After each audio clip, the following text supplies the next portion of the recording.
పూరీ జగన్నాథ్ ఆలయం అనేక అంతుచిక్కని రహస్యాలతో నిండి ఉంది. అవి భక్తులను, పరిశోధకులను ఇప్పటికీ ఆశ్చర్యపరుస్తూనే ఉన్నాయి.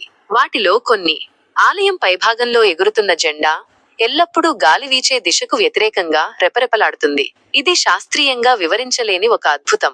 ఆలయం పైన ఉన్న పెద్ద సుదర్శన చక్రం, డిస్క్ ఆకారపు నిర్మాణం ఎప్పుడూ పూరిలో ఏ వైపు నుంచి చూసినా మీ వైపు చూస్తున్నట్లుగానే కనిపిస్తుంది. దీన్ని అంత ఎత్తుకు ఎలా చేర్చారన్నది కూడా ఒక రహస్యమే. ఆలయానికి పగటిపూట ఏ సమయంలోనూ నీడ పడదు.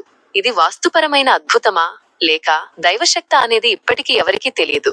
ఈ ఆలయంపై ఏ పక్షులు గాని, విమానాలు గాని ఎగరవు.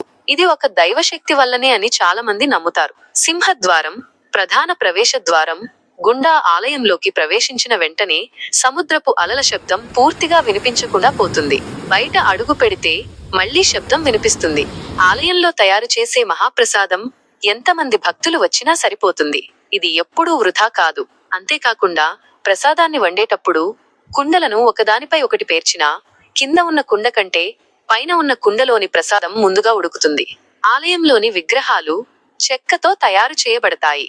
వీటిని ప్రతి 8, 12 లేదా 19 సంవత్సరాలకొకసారి నవకళేబర అనే రహస్య ఆచారంలో భాగంగా కొత్త విగ్రహాలతో మారుస్తారు.